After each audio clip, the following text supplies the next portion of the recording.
हम काम में अर्झे रही थे, हमें ससुरारी जाके सारे चलो देखी तो साइकिल वाइकिल देखे फिट फट करे फिटली। अरे एमा तो हवा नहीं ना, पता नहीं का होगा, पंचर होगा का होगा। रुको वाल बाडी छुच्छी खोल के देखी। अरे एमा तो वाल बाडी न कट गए हैं। चलो और कहूँ देखी, चलो साइकिल वाइकिल मिले तो फिर वही जाई ससुरारी, सारे ससुरारी न जा पोबे कहाँ लागत है। चलो देखी। कब आए भैया? आवा हम के 3-4 दिन आवा, थोड़ा गाड़ी वाड़ी लेकर रहा हमका। गाड़ी ले आओ का? हाँ दादा।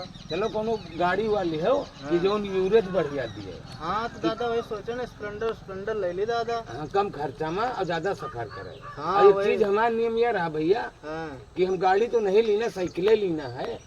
लेकिन न केहू के मांगी थे न केहू के मांगे दी थे। हमारा नियम बड़ा पक्का है। तो दादा का हो मुतंजन भैया, बहुत घबराने लागत हो यार। ठीक है, शाम हुआ तो हमका ससुरारी जाए कहे। ससुरारी जाएगा तो हम का करी बताओ? हमारा साइकिलिया खराब होगा। का तोरे साइकिली में है? वाल बाडी कट गया है और अपन साइकिलिया दे दी तो हम ससुरारी चले जाए शाम हुआ। अच्छा, जब तुम 2 रुपया के अपने साइकिली में वाल नहीं लगवा सकतू हाँ। तो हमार पंचर हो जाए तो 15 रुपया कहाँ से बनवाए पैसा? जाओ साइकिल ना दे। का हो? सही बात है। साइकिल ना दे जाओ।